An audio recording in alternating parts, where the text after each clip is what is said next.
Hey, Fearless Fundraisers, I'm Dawn Lego, and it's Raise Nation Radio on tour from the One Cause booth at the Metro Toronto Convention Centre in Toronto, Canada, where we're bringing you coverage from AFP Icon 2024. So buckle up for conference highlights, trends and innovation, and the latest fundraising strategies. We have exclusive interviews with your peers, thought leaders, speakers, and so much more. So whether you missed the conference this year or simply didn't have the time to explore all the sessions and exhibitors, this episode of Raise Nation Radio has you covered with all the must-know happenings. So let's get going. I was able to snatch one of our friends and thought leaders in our space, and I know she's going to have some great insights for us. So welcome back to our show, because you've been here before, Barbara O'Reilly from Windmill Hill Consulting. Hi, Barbara. How are you? Good morning, Dawn. It's nice to see you again. Always great to see you too. So, you know what? If I was a fundraiser, I would want to know what is on Barbara O'Reilly's checklist coming into AFB. So when you were preparing, packing, getting all the things together, I'm sure you had a little mental note or maybe even a physical note of what you wanted to check out. Do you want to share that with us? Oh my gosh. One of the things I love about AFP Icon is just the abundance of high quality sessions. And so it's always a challenge for me to be able to sort of pinpoint exactly the one session I want to attend for each time slot. So I often will choose a few just because I can't select just one. Decision paralysis. Exactly. And also I want to be able to just give me that flexibility so that in that moment I might say, oh, I want to really hear this person because perhaps I've met them or I've heard other things about it. So a couple of things I went to yesterday was I started the day with attending Dr. Jen Shang and Dr. Adrian Sargent's session first thing in the morning about philanthropic psychology. And I had the great fortune to participate in their certificate program through their institute last year. And it was all about philanthropic psychology, which is basically taking psychology, behavioral science, and applying it to how we as fundraisers should be thinking about how we talk to our donors, how we connect with our donors. And so it was great to be able to, the course was fantastic. I loved everything I learned. And then yesterday's session was a year on how have they been seeing philanthropic psychology in practice in this organization? What's making a difference? So that was really one of the highlights for me. I took tons of notes.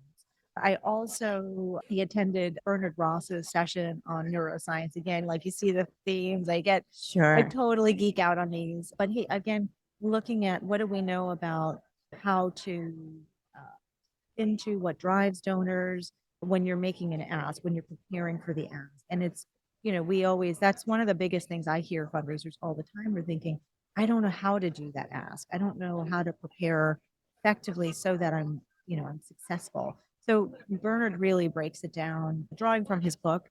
He breaks it down into sort of 5 steps of things that you need Actionable. that you need to prepare for so that you're ready for the ask when it happens. See, I also, this morning, of course, I attended Intentional inclusivity. Yes, exactly. And Emily and Sarah were terrific in being able to help apply the lens of inclusivity and accessibility and diversity into the event space. And it's something, I'm not, we don't really work in the event space exclusively. So I'm aware of, how we need to rethink the way we do events. But it was so helpful just to see some of the key findings from the report that you all did last year, and also to think about all of the ways that we need to be more inclusive, intentionally inclusive, equitable, and accessible and diverse in the way we activating different groups. 100%, and making everyone feel welcome in all the ways. So that was super helpful, and they did a great job. I'm also going to be really stepping into some sessions around donor advised funds. Oh, hot topic this year. Oh my gosh. Yeah, for sure. And I remember the presenter last year on DAFs is back this year. And I remember going into his session and it was standing room only. I think I made it in just for a few minutes. So I really want to make sure I get there early, get a seat, because I might be right next to you. Yeah, I'll see. Because I think donor advised funds are going to just be like a 401k. I think in the future, we're all going to have one and all use them. And there's just billions of dollars sitting in donor advised funds waiting to be gifted. definitely an opportunity for nonprofits. 100%. And it's also, they've been around long enough, and nonprofits still don't know how to talk to their donors about giving through DAFs, how to steward DAF gifts. That should not be hard. So when I ask clients or organizations, who's your top institutional donor, and they tell me Fidelity, Vanguard, Schwab, I say it's probably not. I mean, yes, they're the vehicle, but do you know the people behind those DAF gifts? And so there's a lot more work we can be doing there. And he's going to bring in, if I recall from last year, he's going to probably bring in a lot of research that's been done on DAFs. Is that Chariot by any chance? It is not. No. It's not. Okay. Because I know that they're very data supported. Yeah. DAFs are not only a great opportunity, but it's supported by so much data 100%. that it's a no-brainer, really. Exactly. And I had the great fortune yesterday to talk to Mitch about Chariot and how they're making DAF contributions so much easier for both the donors and the nonprofits. So I agree. There's so much more work we can be doing there.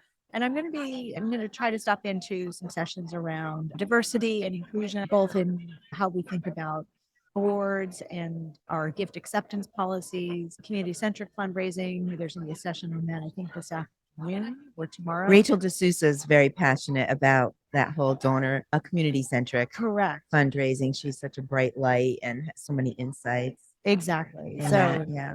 So I'm thinking about topics that I don't have as much depth of knowledge, and I really want to expand my thinking to see what's new, what are some different perspectives and ideas that I can then bring back and reflect on how we bring that back to our clients. Yeah. I'm hearing a theme though. It's all about the quality, knowing your donors and getting that personalization, but there's some groundwork that you need to do first with making sure you have good data and you're segmenting your data. Right. And then once you do that, it is easier. I think nonprofits are feeling overwhelmed because they know they have to do B, and B looks really hard. But if you do A and get your groundwork and your data right and your segmentation and all your innovations integrated, then B becomes a little bit easier. So I think that's where we need to focus 100%. And in fact, I attended the Fundraising Effectiveness Project's session yesterday afternoon, which gave the latest reports on donor retention, activation, acquisition.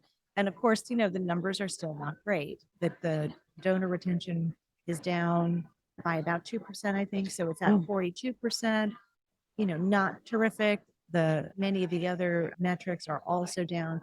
Acquisition was up about 2%, but it's the small glimmer of bright light amidst other very discouraging news. So you're right.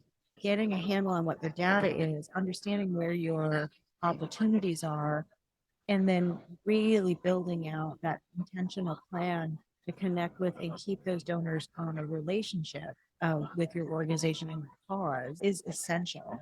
And it's what I really just love about Icon is that there's such a plethora of opportunities to be able to learn what other organizations, what other fundraisers are doing that are working, what are some new leading practices that we can bring in, and what are different mindsets that we have to really account for and challenge ourselves to rethink the way we are doing our fundraising.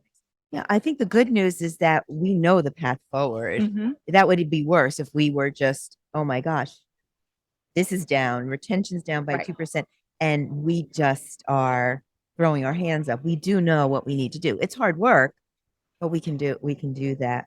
So at Windmill Hill Consulting, what are you, or just as Barbara O'Reilly, what do you think should be top of mind? What is your advice to all the nonprofits out there that just went to AFP Icon and they're coming back with all this information? What would you recommend that they prioritize and get to these next steps? Because you can't do everything overnight, right? No. So what would you advise for them to keep on top of their mind and prioritize? So I would say, number one, if you don't know your numbers, get a handle on those. So run reports, and there are different ways to do it. We do it with our clients through a couple platforms. You can do it for free through the Fundraising Effectiveness Projects tools that they have online as well. But really get a handle on, and many CRMs will do this, will give you your donor retention and so forth. Get a handle on what those are, because We often get focused only on how much money we are raising to hit our fundraising goals, and we cite what's underneath that surface. Are we keeping our donors? Are we hitting those goals year after year through churn?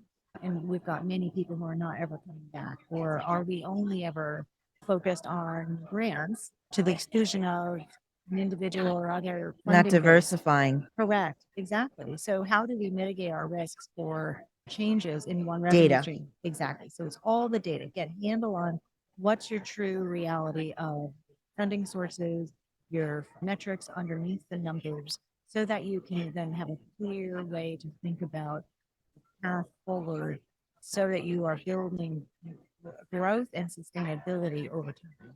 I would also encourage fundraisers to really rethink the fundraising plans and the approaches that they have, because this is a changing world. We're seeing a declining number of donors, and while to nonprofits, I'm really clear about that. We've been seeing this from the Lilly School of Philanthropy that who partner with Giving Institute to do the Giving USA annual report. They've been tracking in all of their data analysis for the last 20 years, the number of donors to nonprofits has been declining by 20%. So what that means is, And the people that are giving are much more intentional, yes, thoughtful about it. So it's yes, numbers and quality, yes, right? Yes. that's right. And people are giving, but people may not be giving to nonprofits anymore, but they're giving in other ways. So we know Facebook fundraisers are over the 6 billion mark. GoFundMe is over the 3 billion mark. People are giving to mutual aid, peer to peers, other ways of generosity that we can't track easily right now. Right. So generosity is not declining. People giving to nonprofits. I'm so glad you said that, because I think there's such a fear. Generosity is not really declining. No. It's that we need to figure out a better path to capture that Correct. generosity. Exactly. So glad you said that. So if people are not giving, if we're seeing declines in our own organization's donor base, we have to think about what's causing that decline. How do we course correct so that people will see the value, see the impact, feel welcome and appreciated for their generosity at whatever level. And so I really do think it's incumbent on the nonprofit sector to recognize that, because donors are making decisions to still support causes and issues that are important to them, but in different ways and not necessarily to nonprofits anymore. So the nuances that I'm seeing particularly is that community giving, that sort of feeling of collective giving. Being part of something bigger than myself. And yes. Where is that? Is it with the individual nonprofit or Yes. is it? Yep, I hear you. Exactly. And I'm feeling that more and more in a number of conversations I've been having. I'm certainly going to see it here in a lot of the other sessions, that we've got to be recognizing that the people wanting to do good, donors wanting to do good, volunteers wanting to do good, may not necessarily turn to 501c3 in the US anymore. Yeah. So we have to recognize that there's a different way that they're expecting relationships with those causes. There's a different way that they're expected to be connected with and communicated with. And if we don't serve those needs in the way that they want, and I mean this in the not in any other way than, it is that we connect with those donors and volunteers who go elsewhere. Yes. So, yes.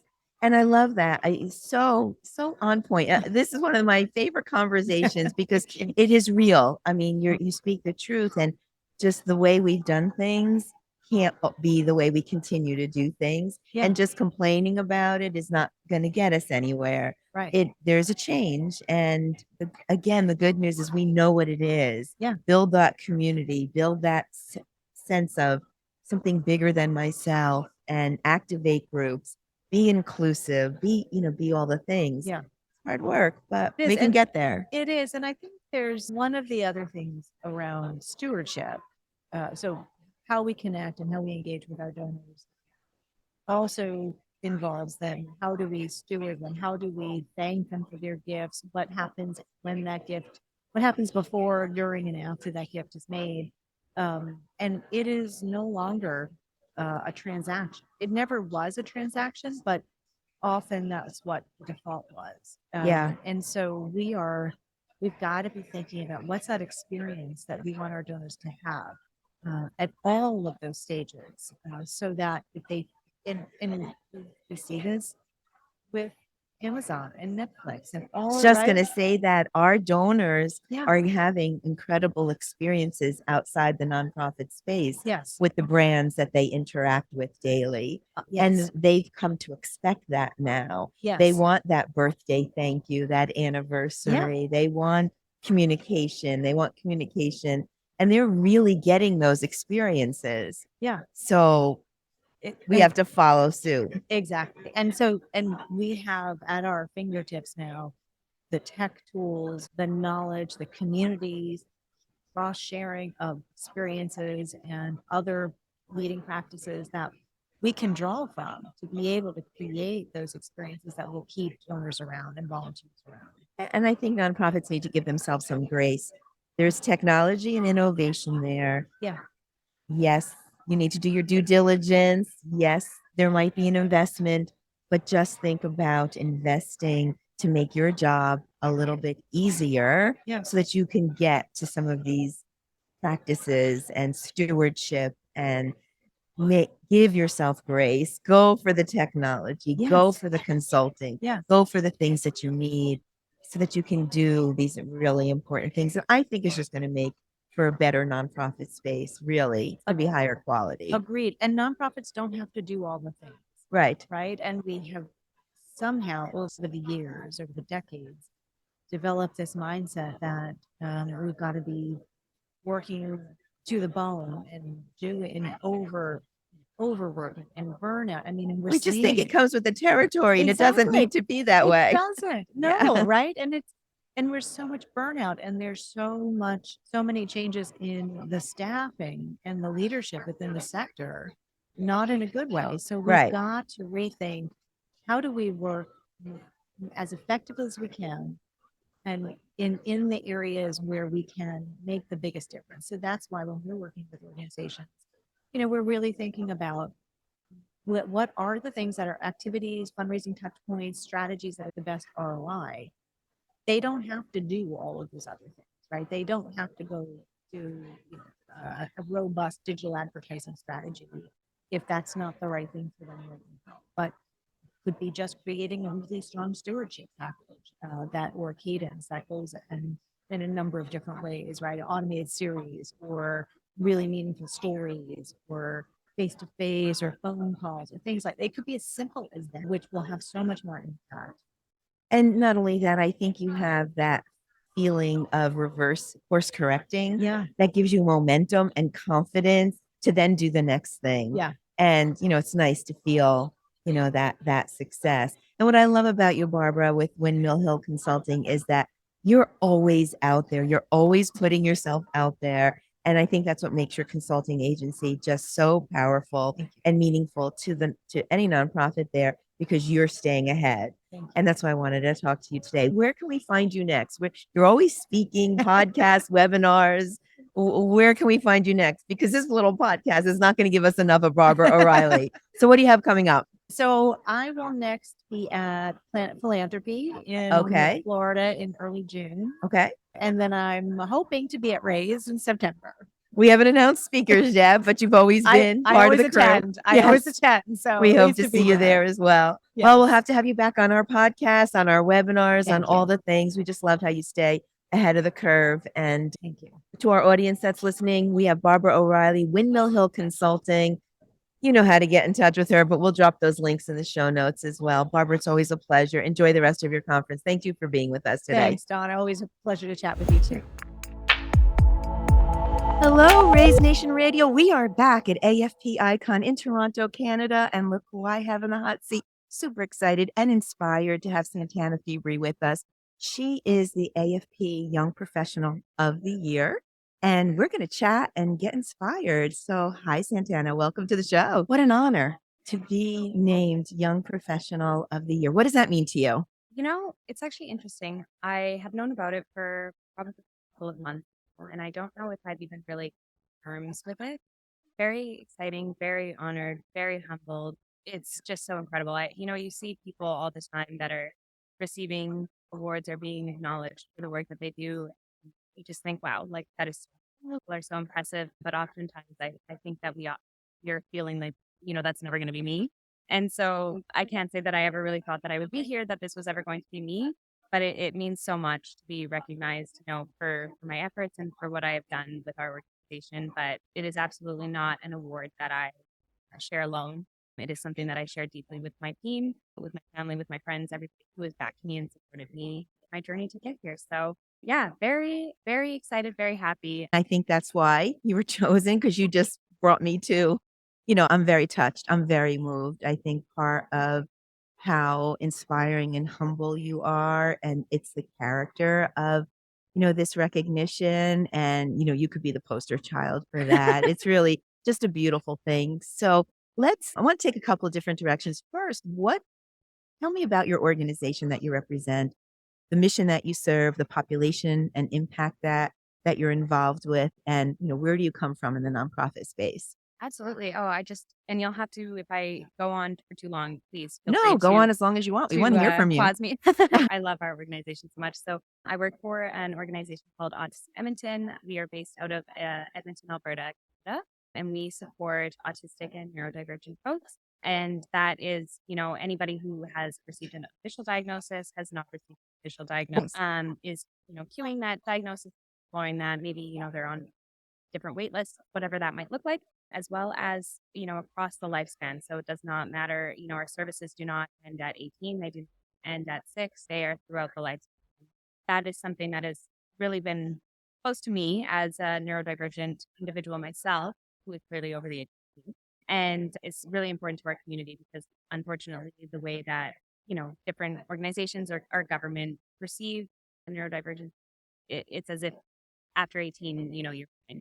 Good. It all goes away. It all goes away. Yeah. You no Services longer go need, away. yeah, everything Yeah. is gone, It's right? fixed, And, right? Yeah. and there's just, that is just like such a massive misconception, and it is unfortunate. And so our organization has been around for 53 years this year and has really gone through such a different array of transformations. It really started out as a group of volunteer parents who, back in 1971, their children were not in public school programs. Oh my gosh. And so really had to, band together and create something for their children. And, the organization has grown and evolved since then. And it's just incredible. The work that we do, the people that we support are nothing short of inspiring all on their own. It's so impressive. And I feel very fortunate to be so personally connected to our mission and vision and get to talk about it and share it with. Yeah, well, I applaud what you do. I have a special place in my heart for what you do. My son is part of the neurodiverse population. And if it wasn't for organizations like yours, profiles like my son's, would not be allowed in schools at 18 or 21, as it is in the States where I'm from. They're almost forgotten, left behind. I don't know on, when they're 20 and 364 days, they need all the services in the world. When they become 21 or, then it's everything just stops abruptly. Yeah. And we need that mindset and that to be able to support individuals and make them part of mainstream, world. And so everybody can thrive. We all have something to offer. Absolutely. We're all people. And so if we didn't have you, I don't know where my son would be today. So on a personal note, thank you so much gratitude. Yeah, it's just so important and such, it's just easy. Nothing is ever easy. The work itself is not easy, but I tell you, it just makes it so much easier when you go into work every day and you love what you do. You love what you get to do, with people that you get to do it with, and you love the people that, you get to support along the way and bring with you in this journey, Yeah. because we're all doing it together. I'm not the poster child by any stretch of the sense for neurodivergency at all, but to be able to be and to have a platform where I'm able to share that experience with people and bring it to the forefront and bring light. I feel very honored that I am in a space where I get to have a conversation. So yeah, I really appreciate us having that today. Yeah. So how did your journey start? So where did your nonprofit journey start? How did you get to the organization that you're at today? And what led you to a place of being recognized as Young Professional of the Year? Yeah, that is such a great question. So I, as most fundraisers, I'm sure, I did not go to the school of fundraising. That's right. I We're all accidental Yeah, fundraisers. all of us. Yes. Yes. Somebody saw something and was like, that is for you. Yeah. And so I do come from the program side of things. And I actually did my practicum at this organization. So I studied social services and yes, did a practicum with the organization. I was very fortunate at the time that the executive director at that time, her and I, she clearly saw something in me, really wanted to get me on board with the organization and made up like just a non-existent position, really, just to kind of get me in the door, knowing that somebody was going to be retiring in 6 months, and then I was going to, shoe in and fill that position. And so she, that executive director at the time, she did retire several months later, and then that individual position I did end up taking over retired as well. So I did take over a HR and operations position, which again is totally not what I did. I did not have any experience nor education really in that. I probably really had no business, honestly, Oh my doing God. that. You're so humble. But we make it work, right? You learn along the way. And for me, I am a huge multitasker. I like to be doing a bunch of things at once. And so that position itself really wasn't full time for me. And so I needed to fill these empty A slots greater with, role. with a other cur- things. Yes. I needed to be busy. And so at the time we had a communications and marketing gal who was just doing the fund development stuff off the side of her desk. And so I took, half that pile and we worked together. And it's wild that our organization being as old as it is, up until, recently, we didn't even have a fund development team. It never had an official fund developer. And, as an organization that does not receive any type of government contracts or funding in that way, we rely so heavily on private donations is pretty wild. Very Yeah. wild. So Congratulations. all Good of for our you. donors. Yeah, it's wild. It's To the donors. right. Like, how have you been here for so long and not had somebody who was really dedicated to doing that work? It's impressive all on its own. And we're so fortunate that we do just have this incredible, group of people that really believe in what we do. And so, but obviously, times change and people get older and, so it was time the organization really took it seriously. And so, fast forward a little bit later on, we did have so that executive director had retired. We brought in a new executive director and she clearly saw that I was doing HR and operations and that I didn't know HR or operations and was like, this doesn't really make sense if this is what you're doing. This Let's doesn't put a seem round like peg into a round yeah, hole. this doesn't really seem like a good use of your skills. Like, this doesn't really make sense. Let's try something else. And so I got shifted into doing a little bit more events. I dipped back a little bit into the program side of things, running our youth program. And then, that individual, she did get a different opportunity. So left for a different organization that was a little bit more tied to her mission in life. And we hired the executive director that we now, who I cannot say enough incredible things about. Shout her out. She, Melinda Noyes, Great. Thank you. is probably one of the greatest people that I am fortunate to get to know, get to work with, and get to have as somebody who believes in me so wholeheartedly. But she really is the driving force around me taking this leap of faith. And, she was, you're already doing this. You're already doing these things. You're already talking Let's to just the make it people. Like, official. let's just make it official. And I was just so nervous. I was so afraid, for the organization being so reliant on this fund development. Felt like a weight. It felt Yeah. like a weight. And I love the organization so dearly. I did not want to be the reason that it failed. And sometimes, we just have to take chances on ourselves, right? And we, at that time, were looking at, maybe hiring a fund developer that came with experience and came with background and could maybe help and mentor me in that way. And we did hire somebody. They unfortunately didn't work out. But within that, we actually did end up hiring another individual who I'm lucky to be here with today. And he wasn't even out of university yet. He was just finishing up his degree. He applied in April. He was hired end of May and started in June after he finished writing his final exams. And, I was like, okay, now I have to be the mentor, The mentor. and I Oh. have to take that on and we have to build this up together and figure out what this looks like and bring the organization into this next phase. And I think sometimes when you have that additional pressure, it's easier to take that chance on yourself and really take that leap. And, we were fortunate that she believes, and Linda that is, believes in, furthering your education and learning and continuing to improve and develop these new skills. And so she really has invested a lot of time and energy in making sure that we are as set up to be as successful as we can be, because obviously when we're successful, our organization is successful. And And so I think it was really just a matter, I'm here today, just the matter, I guess, of taking that chance, and taking that leap of faith, and knowing that, if I failed, it probably wasn't going to crash and burn, that there would be time that we could probably fix, whatever, maybe if there was something major that happened, we probably have time and it wouldn't be the end of the world, but that this could be a really unique experience for me to grow as an individual, and really try to figure out what it was that I wanted to do in life. I don't know that am I ever going to figure out, what that ideal thing is I'm that still we're working doing, on what but I'm going to do right, when I grow up. right. Yeah, And of I course. just, the thing with the fund development, I think, is you can do so many different things. You can be so many different things. You get to have all of these different conversations, and Because you we get to wear so many build hats. these relationships, right? And one of the things I love to do is connect and be with people, and so it really was an easy shoe in. I really understand where, she came from, why she pushed me in this direction. And I'm so thankful that she did, because I obviously couldn't be here today if it wasn't for the support of my team. I really can. My success is really just backed by them, really supporting in that way. So yeah, that is how That's your we got story. here. Yeah.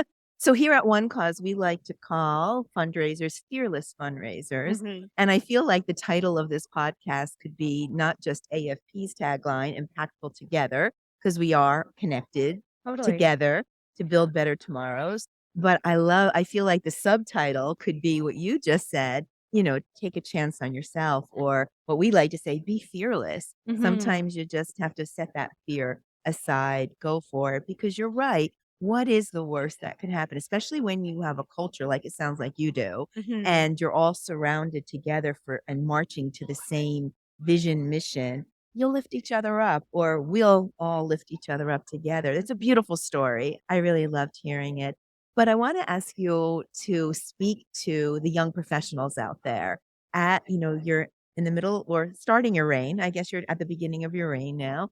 Speaking to the young professionals out there, aside from that great message, take a chance on yourself, what do you want them to know? How do you inspire them to remain humble, yet to be fearless, fierce, and to go after what speaks to them? Because what's happening is we are building a beautiful tomorrow. So, what message do you have for all the young professionals that are going to follow in after you? Yeah, this is such a hard question to answer, because Take I your time. sometimes feel that young people are not often taken seriously.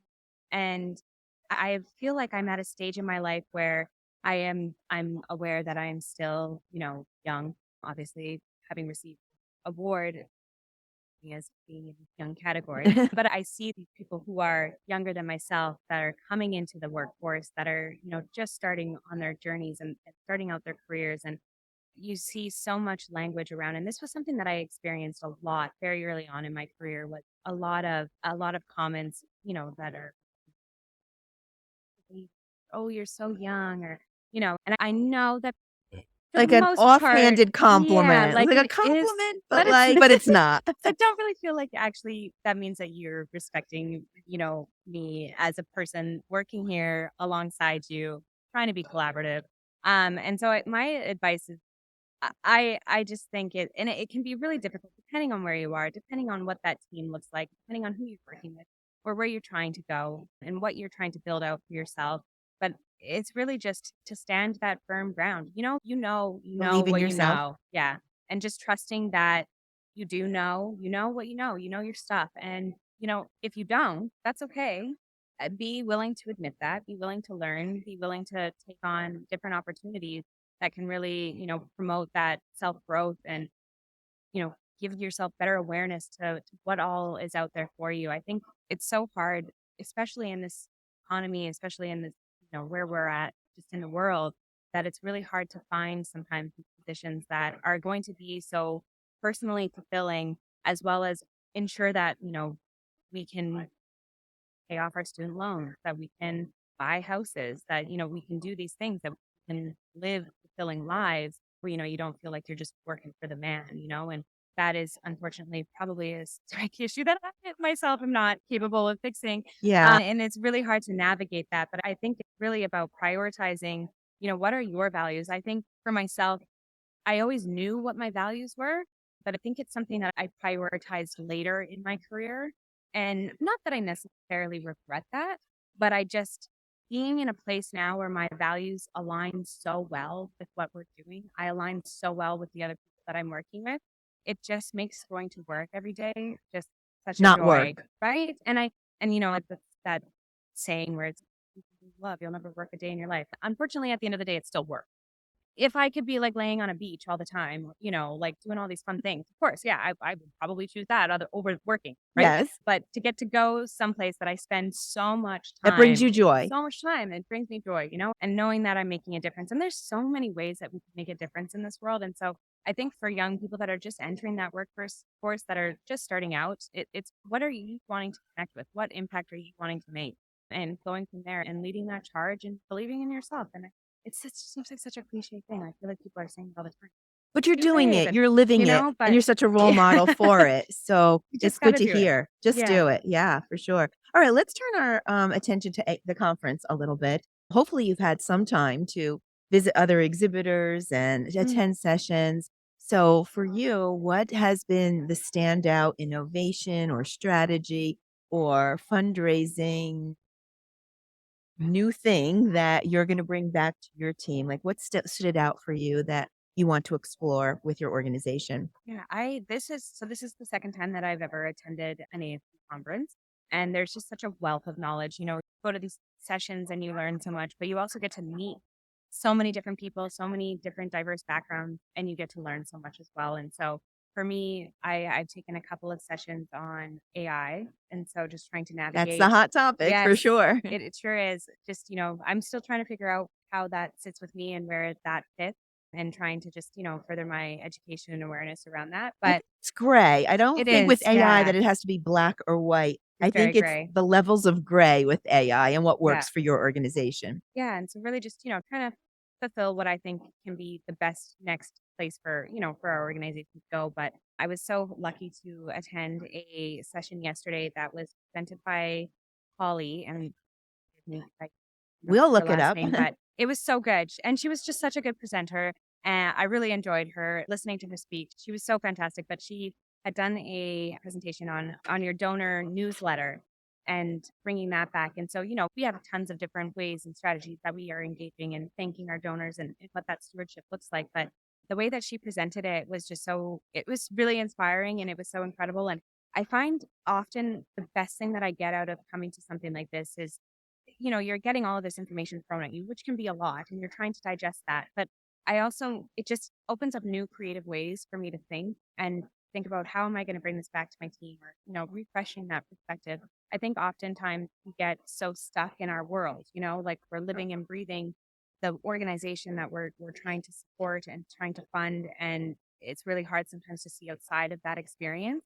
And so coming to something like this where you're seeing so many different perspectives, so many different experiences. It really is okay, cool. This is what I needed to get out of my own head, get out of the box, and figure out what that kind of looks like. And so, yeah, it's super refreshing. I've got so many things that I can't wait to bring back and to discuss with our whole team. But yeah, it's been fantastic. So what's the next step for your organization? Where do you hope to see it grow in the Oh, next I have so many dreams. It's so Let's wild. dream together. We say all the time, even if we had the money to hire and double the staff that we have, there's no way that we would even be able to add another program. We would just be sustaining the programs that we have, and then obviously being able to increase the people that we are helping and supporting. And I would love to see us in a space that suits our needs. Because we have also grown so much even in the past 3 years, we've pretty much doubled our staff. So we are now a team of 13, which is still fairly Small, but pretty um, significant. Sure. and we're doubled up, crammed in our offices. Everybody is just trying to do the best that they can, but there is just so many places to go. There is just so much need out there, and I I don't think that you could ever do enough. And that's just the realities of our world. But I would just love to be at a place where it felt like we were doing so much more, that we were capable of doing so much more. And our team just works so tirelessly and they're just so good and so fantastic. But the need is just, So great. in Edmonton, we're seeing diagnoses of 1 in 38 kids who are being diagnosed with autistic. And those are people who are going through and getting official diagnoses. Those are not even the self-diagnosing because the wait lists are so long. Is that the case? So I don't know that to be true in the United States. It might be, and maybe I'm just, not aware. But I think that's very interesting, and I appreciate that you bring up the point about self-diagnosis and even diagnosis in adulthood. I Mhm. think what we knew a generation ago versus what we know now, it's just made this such a larger population. I feel Mhm. like there's so many undiagnosed individuals, and they need help too. Absolutely. So I appreciate the fact that your organization helps those with or without an official diagnosis, Mhm. because that awareness is powerful, boy. It is. It's a life game changer. So how does the organization serve adults that have been diagnosed? I'm sure that's very different than, early intervention, and those Totally. that are not diagnosed and just feeling like they don't belong. Absolutely, yeah. And Crazy. I mean, to touch on what you mentioned about just everything that we know so much more now. And that is the great thing about generation. We learn so much more, we know more. And when we know more, we do better. And so we're at a place now where we're definitely doing better than we ever have. There's still so much room for improvement, but we're doing better than we ever have. And we see right now, like there's just so many, and I can only speak from, my perspective of Edmonton, but we have so many adults who are going through this diagnosis process because they were missed as a child, because at that point they were only diagnosing such a small part of the autism spectrum, right? It's Which is a so spectrum. huge, right? Yep. And so there was just this large group of people who just went totally unnoticed, and are now at a point in their life where there is this awareness out there of what autism is, what ADHD is, what all these, and they're able to see themselves in this and, oh man, like this, that makes sense. Like I feel like that, or that really resonates with me, and that makes sense. And I've wondered this piece about myself for my entire life, and I've always wondered why, I've thought like that, or I've processed things a little bit differently, or just gone through life feeling like I just didn't fit. And that is just such a, being in that place myself, like having a late diagnosis of ADHD, I can't even explain what the feeling of having that confirmation of why I am the way that I am just makes me feel so safe, supported, and also it just opened up this level of resources and this entire community that really just wraps itself around each other. And it's so special to be a part of that. And I think as an organization, something that we do really well is just knowing that people are coming from all walks of life. And we might have individuals that are, coming in seeking services who think that they're autistic.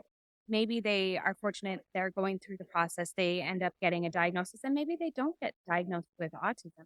But maybe it's been something else. Maybe it's ADHD, whatever. There's tons of different things out Sensory there, but processing, totally, auditory right? processing, of course. But they have a place that it doesn't really matter. We just want you to feel like you belong somewhere. And that's a horrible feeling, to feel like It you is. don't fit It in. is. And to just be able to enter, there's just something like say for entering a room full of people that, all of our life experiences are different. We're all unique. We're all living our own versions of whatever this is, right? But to enter a room where there's just people in there that have similar things, their brain kind of processes the same way.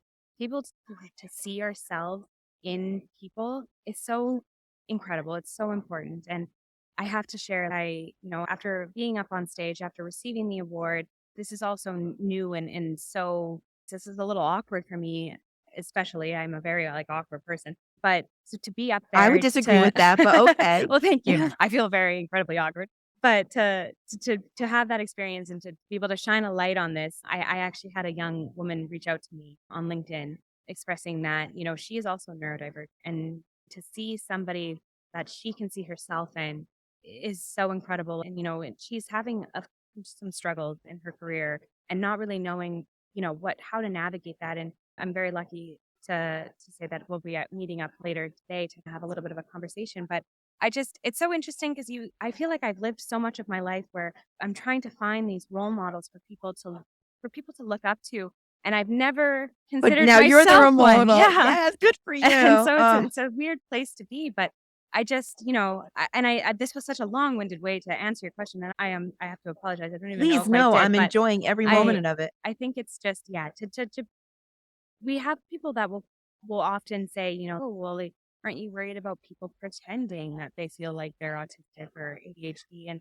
But And you get it's that in any, I mean, you do, and I just can't express how much that really, truly, honestly, is not happening. I think people maybe think that it's happening, I'd but agree with that. It's it not really is not happening. happening. I don't know any neurotypical person who is out here trying to pretend that they are, struggling and that they need this community when they don't. And there are so many characteristics about ADHD, about autism, about sensory processing disorder. There's just so many things that people can resonate with, and that makes sense, of course. Of course, there's going to be a ton of people that don't like loud noise, bright lights, or people who are really chatty and maybe are comparing themselves to the ADHD. Of course, you're going to find pieces that you resonate with because that's also the human experience. But nobody's out here trying to like take away from others, and so we never have that issue where we have people coming in seeking supports, wanting to find community. And at the end of the day, even if you're not autistic or neurodivergent and you are coming in because you want to find community, that is building an ally. That is building somebody who has So be it. awareness, And so at the end, we don't, If we feel connected. yeah, and we I want to love have that. people that are out there that are backing us and feeling that. And I think that is also so important. So really, at the end of the day, for us, it doesn't matter if you want to come as you are, and let's figure this out together. Oh my goodness. You are such a breath of fresh air. There's no doubt that AFP got it right when they chose their Young Professional of the Year. They definitely did. I know you're still learning and growing and you're super humble, but you are a mentor. You are an inspiration for sure. And you're somebody to follow. Ah, Absolutely. We have to, please check back in with us because I know Raise Nation will want to. You've inspired our audience. I mean, you mentioned, oh gosh, did I go a little bit too long winded? I'd have to say no.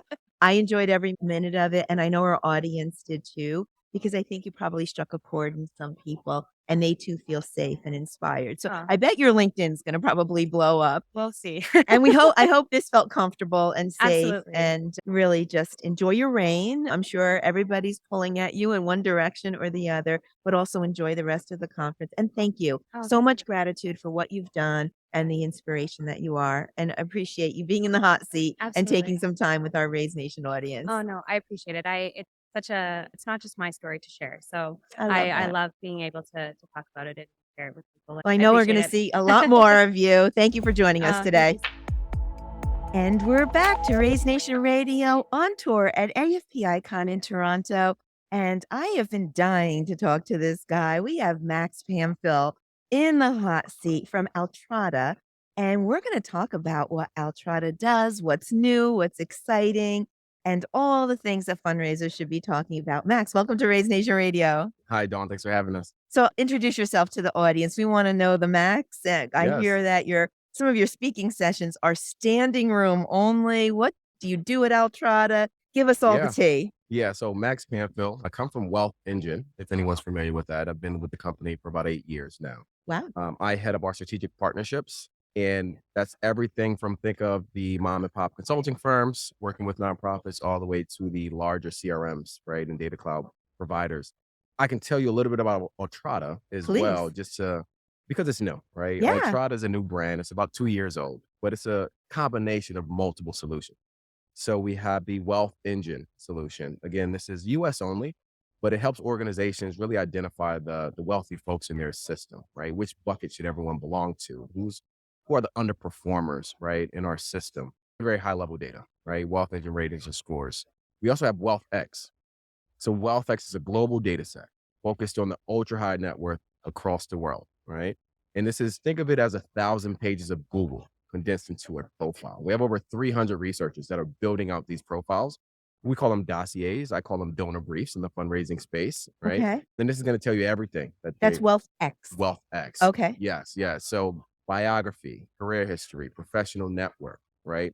Interests, hobbies, all of that condensed into one profile. And then the last solution we have is RELSci, relationship science. Okay. So this is where you tie the bow pretty much, right? So we help you identify the wealthy through Wealth Engine, learn more about them through WealthX. RELSci is our relationship mapping, right? So I want to get in touch with Dawn. I don't know Dawn, right? But Dawn has worked with my colleague Amanda for 10 years and sat on 2 boards with Amanda. So I think Amanda has a pretty strong relationship, and we both know Amanda, right? I'm going to go to Amanda. I'm going to go to Amanda and get a warm introduction, right? So Yeah. RELSci is going to help us really create the paths of introductions, right, to those key donors, key constituents. But also you can leverage your board. Everyone knows your board is tapped out, quote unquote, right? Well, we can say, hey, your board is connected to these 10 folks that would be great for your organization. Social proof. You got it. Yeah. Yeah. Oh, I love it. Okay, give me the story of how Altrada Yeah. came to be. What's the Yeah. journey? Who Yep. founded it? How did this all come together? Yeah. So the three companies were acquired. Okay. It's a series of acquisitions. So Wealth Engine is over 35 years old, right? Yes. Wealth Engine's been around forever. WealthX is about 15 or so years old.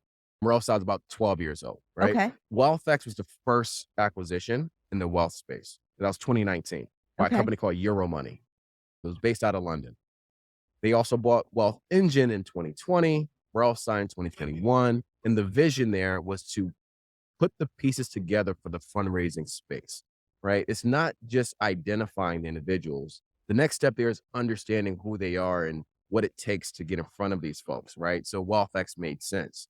And then outside of that, how do we connect, right? You can't just pick up the phone, right, and make a phone call. And a lot of these folks have multiple homes. So you can't send direct mail pieces, right, to these folks and expect a response. You can't email them, right? You're going to get Delete. yeah. Well, who are you? I don't know who you are, right? So the warm introduction came in after, and that's how we really come full circle with these three products. And at one point, it will be one product.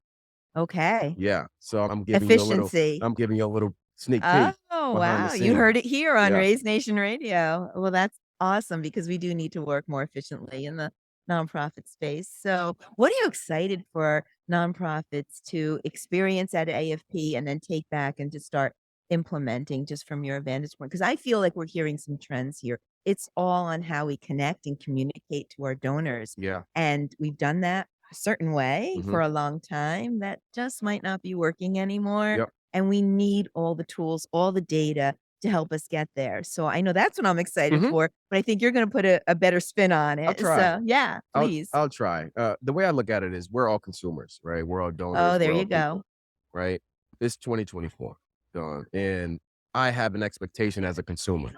I'm easy, right? You can ask me whatever you want to ask me. I'll give you my information, but I have an expectation beyond that, right? I expect you to know who I am, what I'm interested in, and what I want to do. Because and- those are the experience you're having with other brands. You got it, right? So the for-profit companies that get it, they want to tailor solutions to you. I think the nonprofit needs to gravitate towards that as well, right? I think as a consumer, as a person, I'm more inclined to give a nonprofit more information than a for-profit, just because I want them to know who I am. Trust. Yes, it's definitely a trust factor. So what I'm excited about here is really folks on the ground, fundraisers, right? Head of development and advancement to really hone in on technology. There's a lot that we do that's still manual, still tedious. There's tech here. I mean, we had a conversation about custom CRMs and data clouds and first party data, second party data, enriching with third party data.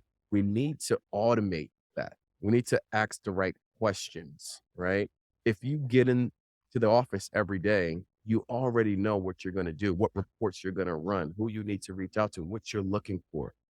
Why not have the system do it for us, right? So what I do in strategic partnerships is I work with the partners here, right? The CRMs, the Bonterras, right? The Little Green Light, Neon, you name it, right? We integrate into these CRMs because although we have SaaS platforms at Altrada, my job is to make sure we can get the data where our end users live, which is typically So it's the accessible, efficient, effective, so they can work CRM. smarter, not harder.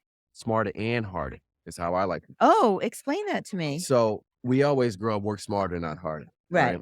But we all want to get to a destination. If you do them both in combination, you get to your destination quicker, right? So you shouldn't slack off on hard work just because you're working smarter. If you're doing both, Yeah. now you have more time, right, for other engagements. Let's call it that, So the way I think about things. I love that, Yeah, actually. because you have to, right? I Yeah. don't think you should sacrifice one for the other. You have to And work smarter and nonprofits harder. are hard workers. Mhm. They are hard workers. They just need to Under-resourced, right. understaffed.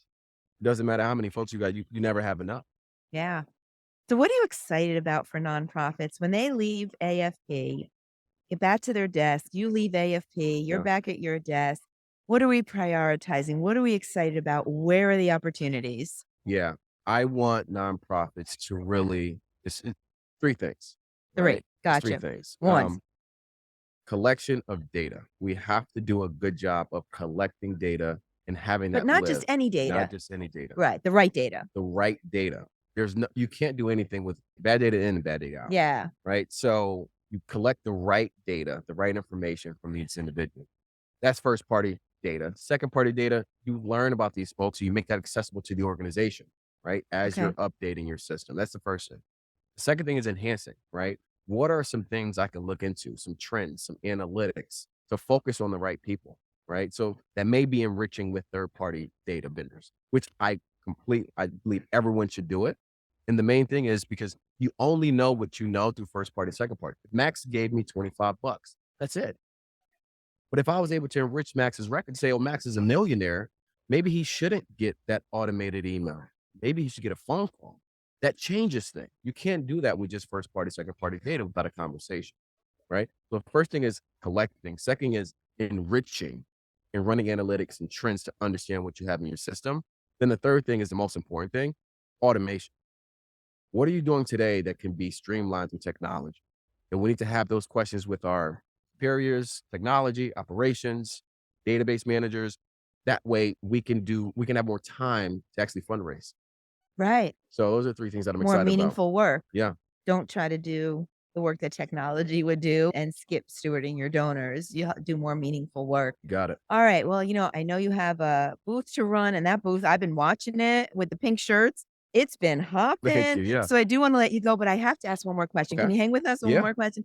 Now that I've heard, how you prioritize things, any success stories that you could think of? Don't need to mention anybody by name, but just give us an idea of what a nonprofit could expect working with Altrada. So if you have one success story that Yeah. comes to mind, we'd love to hear about it. Absolutely. I think we should have pigeonholed donors or volunteers and members. The success story that comes top of mind for me is we were working with, it was a university actually, and they were, of course, right, you're sending out mailers every year and emails to alum, and you also have parents and grandparents in the system, right, of these individuals.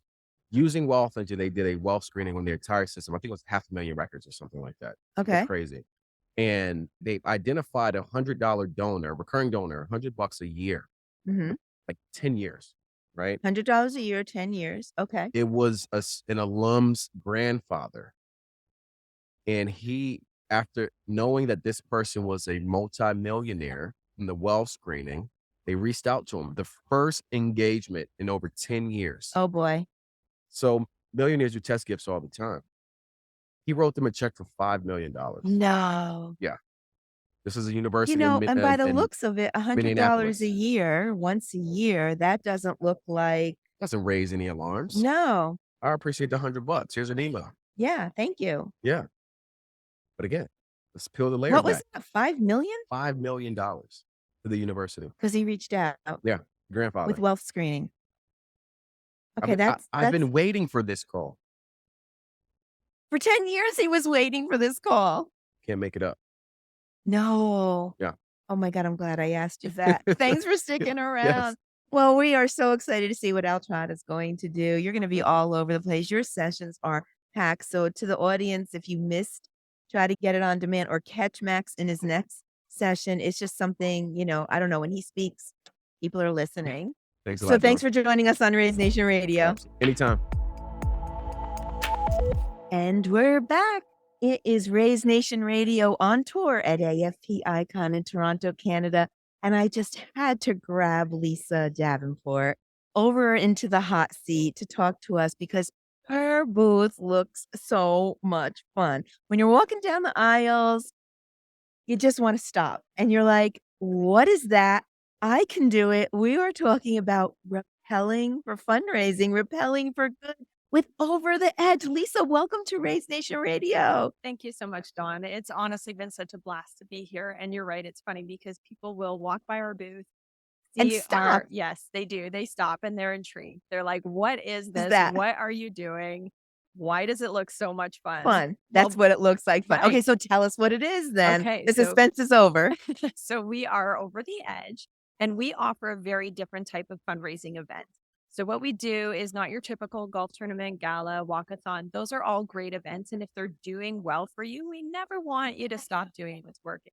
but maybe you're looking for something a little bit different. Maybe you're looking to expand, Exclusive. right? Expand on your donor base, reach different people that you wouldn't normally reach, and just do something outside the box. So what we offer is an urban repel.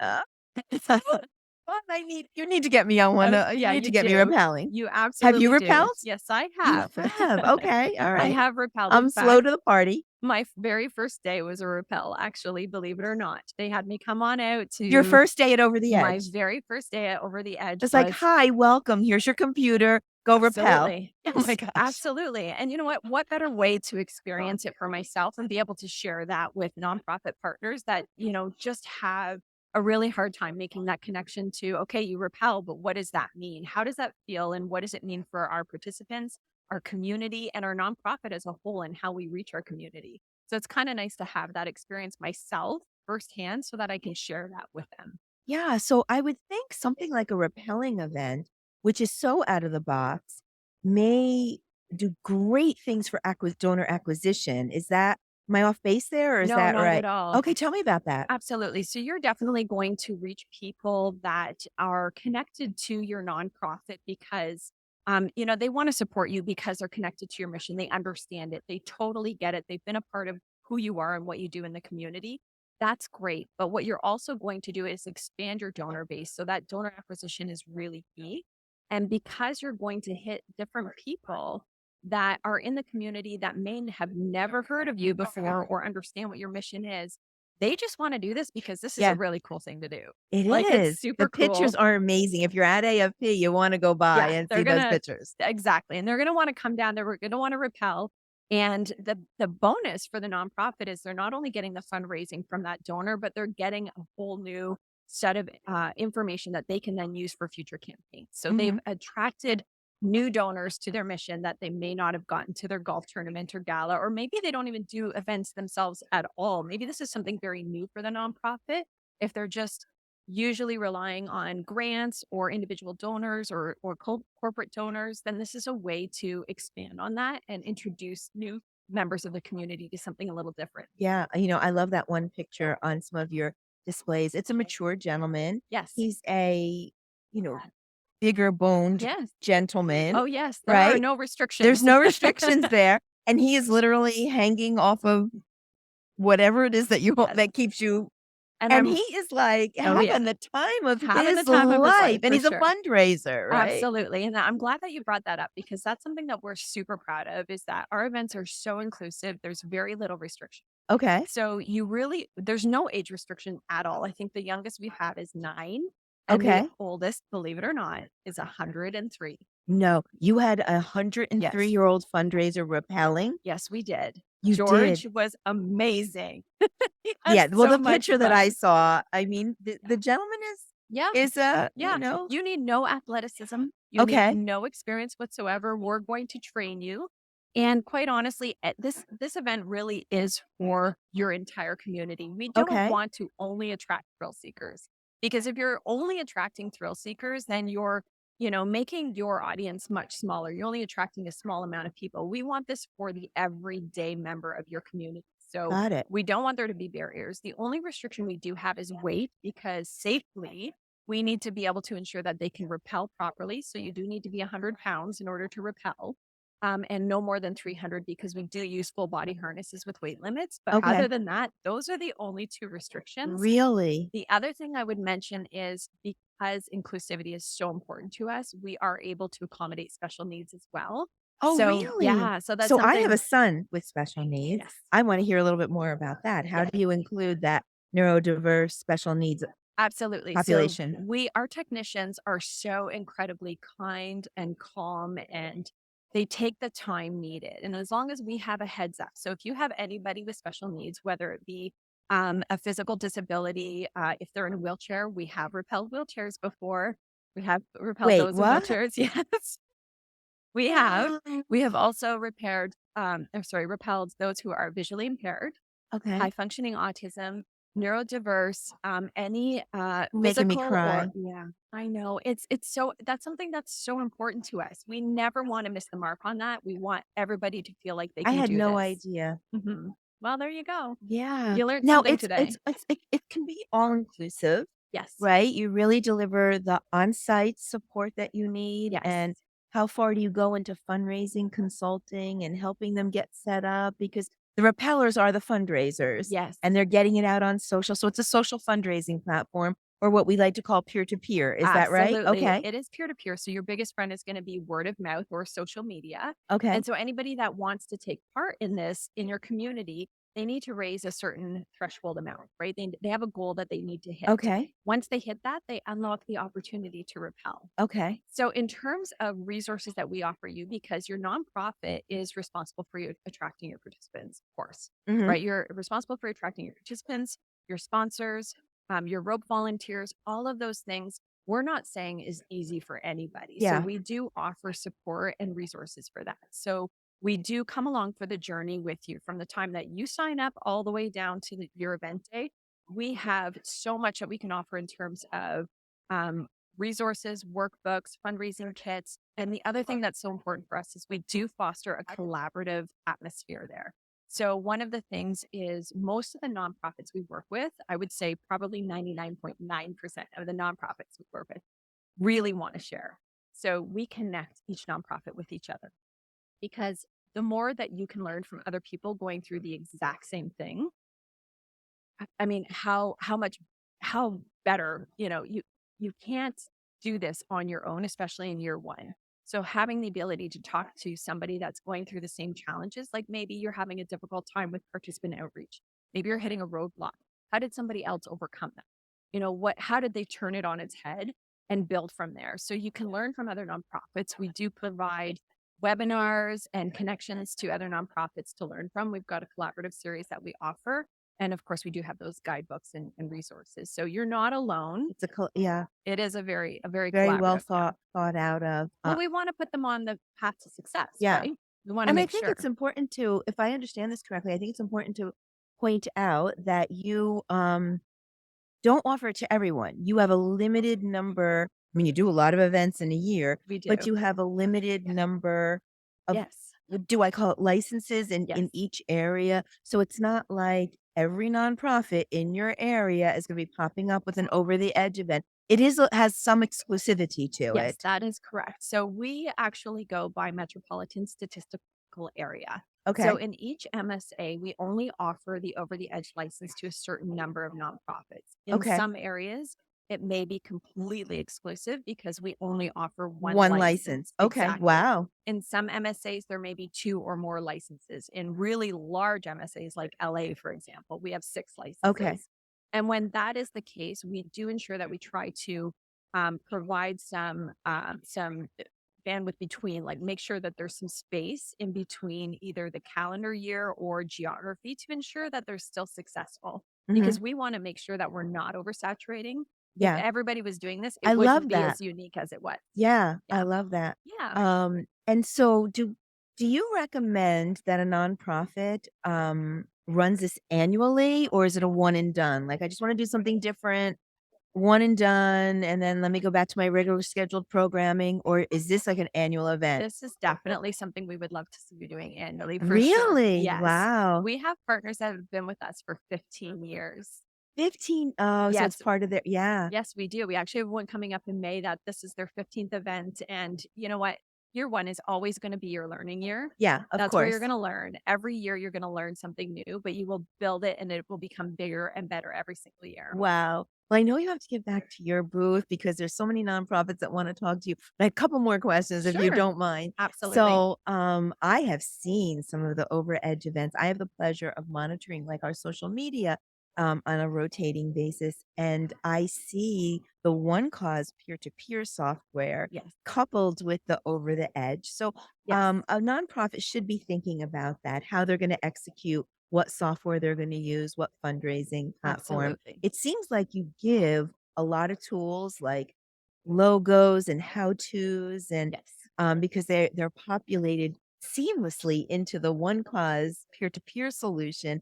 But those sites look great. There's teams and captains and individuals, and it's all people are taking their selfies, and I mean it's kind of going Yeah, I don't want to say absolutely. viral, but you know what I mean? Like Well, it it's really does go catching, viral. yeah, It really does. And that's what really makes it so effective because people are talking about it. yeah, And once it gets out there, and others are sharing, and if it looks as good as it does, yeah. then it's definitely going to share and spiral from there for sure. So Well, we without do even have, knowing yeah, it, the One Cause Fund peer-to-peer solution totally optimizes the over the edge event, and the two together, they look beautiful. yes, These, we do have a lot of nonprofit partners we work with that use the One Cause platform, and it looks fantastic. yeah.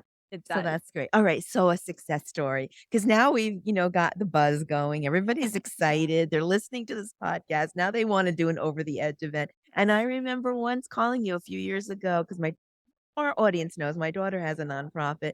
I think it's still in the back of our mind that we need to do this, and you're getting me excited all over again. We But I sure know hope our so. audience is getting excited. Tell us a success story, something that you can remember was stand out for you. I think that for us, it's really important to see nonprofits really build from this and learn and take it and grow, whether it's within the Over the Edge family and continuing to do the event over and over again and learning from that, or taking it back and building what they learned with Over the Edge and creating a bigger and better campaign for their organization to take from it. We do have, like I said, partners that have been with us for several years. I would say our biggest success story is a nonprofit that has been with us for a few years. And this past year, they themselves have actually raised $1.5 million Wait, at our over 1.5 yeah, with one event. with We're with one rappelling. event. Yes. Wow. So it How can many be, participants do you think that was? that was definitely over 100 participants. Okay. Well, Yes, that's for not, sure. not bad. Absolutely. I And feel we, like I can yeah. attract 100 people that would want to rappel. Yeah, for sure. And that's something that, we can be very flexible on. Obviously, we have safety we have to think about. So we do have a number of participants we can safely get down a building in a day, but Mhm. we can offer the flexibility. If you can attract more than what we can safely get down, we can certainly add Do it over 2 on. days. No. Absolutely. Do it over 3 days, actually, because our event is 2 days. Our event is actually 2 Oh, it days. is? Yes, it Okay. is. Yes, because you get a full day that's specifically designated for media and VIP guests. Oh, Yes, really? outside of the Oh, fundraising you've thought aspect of of it. everything. Well, I wanna make sure that your It's an event experience. is an experience exactly, and that you're lending credibility to it. So if you get people involved that are part of your community and your community sees that, it can only spread the message and bring the community on out to support you on your big event day, which is the second day. But if you need to add a third day, we'll do it. Oh, we'll do it. We're there. Sign me up. So Absolutely. do you give everybody like time slots, like if I'm Yes. rappelling, Yes. but I can come all day Oh, for, yeah, okay. absolutely. And we want the community to come on out all day, which is why we talk through, that journey that we talked about and the resources that we offer and the information we offer is, part of our event is, I mean, obviously the rappel portion of it is super cool. It's going to bring people out for sure. But once they're there, if you have nothing else happening and they're all just standing at the bottom of a building looking up, it gets a little bit boring. Yeah. So we talk to nonprofits about how do you make this bigger and better? And so much more than just about the Food rappel. trucks and Absolutely. tattoos and things for the Create kids. exactly. Yeah. Create a festival-like So atmosphere how do you on do that that at the level. bottom of a building? Is there some grounds Yes, that absolutely. Okay, great. Yeah, for sure. So we always take that I'm into noodling. I'm actually you are. planning, right? So we take that into consideration when we're choosing a building for sure, because we want to ensure that that the nonprofit has a space that they can offer that to the community, because we want the community to stick around longer than just a few minutes. So the more you have for them to get engaged in, the longer they're going to stick around, which means more fundraising opportunities for you on that ground level, as well as lead capturing opportunities. Because if you have something happening there where maybe they can fill out a raffle, or if you've got information that they can sign up for, then you're absolutely capturing additional leads just from your community alone, because you've invited them out. Give them something to do. Allow them to have fun with this. Yeah, so much fun. Yeah. And I think what I like especially about Over the Edge is that you thought of all the things. You thought of all the fundraising things so that it is a total experience. It's not what it's not, let's be clear, is that you're just bringing rappelling to a nonprofit and, a building and, Yeah. You're bringing so much more. This is a fundraising experience, It really and is. you've just thought of all the things. Well, we've been doing it for this is our 20th year. So Okay, we've fair done over enough. 1,500 of these and we've helped raise over $145 million. So we definitely, 145 million in over the edge events. yes. Wow. So we definitely have built best practices for sure. I mean, I'm sure I haven't been with the organization for all 20 years. So I'm sure in the first couple of years for us, it was a learning Yeah. opportunity as well. So I'm sure, we didn't have everything in place back then, but now it's just we've learned and grown and have been able to offer so many learning opportunities for our nonprofits to ensure that they're successful. Yeah. Well, it is an exceptional, out of the box, peer to peer fundraising event. And we have a peer to peer audience. So I know they're listening You right now. do. And you're probably going to get some calls. I might be one of them. You've got to I get me hope so. repelling. Anytime you have something in the tri state area. And I'm my colleague here, Diana Fragnito. I'm going to make a repel with me. Diana, you got to come out. Absolutely. And that's something that we always try to extend as well. If there's something happening that's close to you, we will extend that invitation. I want you to come on out. We definitely want you to be But a part Diana's of going to our go family. first. I'll go after her. I'll go after she gets down safely. You absolutely have to come out and see our events. We offer a VIP tour. You can get Oh, behind the scenes, meet our great. technicians, and get up on the rooftop if you want to. Just see how successful they can be, because sometimes seeing is believing, Yeah. right? Sometimes But it's just the really photos hard. alone in your Well, and booth that's are, just it, yeah. because sometimes it's hard to wrap your brain around. Okay, you do a rappel. How does that work, and why is it so successful? Well, come on out to one of our events and see. And you'll see it. So if Lisa, you're thank ever you. wanting to do it, you just Don't gotta you send me worry. a message. I'll I let you know will. where they're happening. Lisa, thank you so much. Have a great AFP conference and continued success to you and the whole team over there at Over the Edge. Thank you, Don. I appreciate the time. So great having you.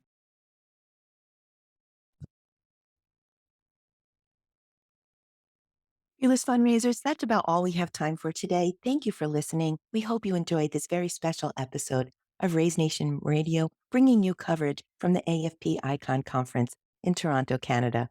Please tune in for a new episode release every Thursday at 12:30 p.m. That's Thursdays, 12:30 p.m. Eastern Time. But in the meantime, listen to all the episodes on Raise Nation Radio and follow your favorite channel because we broadcast everywhere. And this way you can get notifications about all our new guests. I'd like to thank our sponsor, One Cause, an AFP Icon sponsor and exhibitor, for making this episode possible. One Cause is driving the future of fundraising with easy-to-use digital software solutions that help nonprofits connect with donors.